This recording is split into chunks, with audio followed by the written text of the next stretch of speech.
গরম আর টানা বৃষ্টির এই সময়ে বাড়ছে ডায়রিয়ার ঝুঁকি। সামান্য অসতর্কতাই ডেকে আনতে পারে মারাত্মক পানির শূন্যতা। তাই এখন থেকে সতর্ক হওয়ার পরামর্শ দিচ্ছেন চিকিৎসকরা। বিশেষজ্ঞদের মতে দূষিত পানি, খোলা খাবার, বাসি খাবার কিংবা অপরিষ্কার পানীয় থেকেই মূলত ডায়রিয়া ও কলেরার মতো পানিবাহিত রোগ ছড়ায়। গরমে খাবার দ্রুত নষ্ট হয়, আবার বৃষ্টির কারণে পানি দূষণও বেড়ে যায়। ফলে সংক্রমণের ঝুঁকি কয়েক গুণ বৃদ্ধি পায়। ঢাকা মেডিকেল কলেজ হাসপাতালের মেডিসিন বিভাগের অধ্যাপক ডাক্তার শাহনুর শারমিন জানিয়েছেন, ডায়রিয়া হলে শরীর থেকে দ্রুত পানি ও লবণ বেরিয়ে যায়। ডায়রিয়া ও পানি শূন্যতায় কোটি মানুষের জীবন বাঁচাতে ও জীবনকে এগিয়ে নিতে নতুন প্যাকে এসএমসি ওরসালাইন।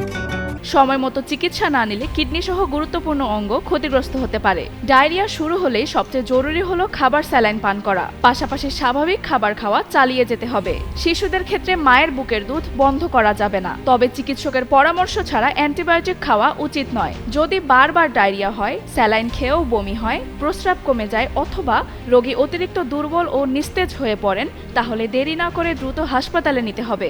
শিশু, বয়স্ক ও গর্ভবতী নারীদের ক্ষেত্রে আরও বেশি সতর্ক থাকতে হবে। শুধু বিশুদ্ধ পানি পান করুন। খাওয়ার আগে ও টয়লেট ব্যবহারের পর সাবান দিয়ে হাত ধুয়ে নিন। খোলা বা রাস্তার খাবার, শরবত, আখের রস কিংবা লেবুর শরবত এড়িয়ে চলুন। ফল ও শাকসবজি ভালোভাবে ধুয়ে খান এবং বাসি খাবার খেতে হলে অবশ্যই ভালোভাবে গরম করে নিন। মনে রাখবেন, সামান্য সচেতনতাই ডায়রিয়ার মতো ঝুঁকিপূর্ণ রোগ থেকে আপনাকে ও আপনার পরিবারকে নিরাপদ রাখতে পারে।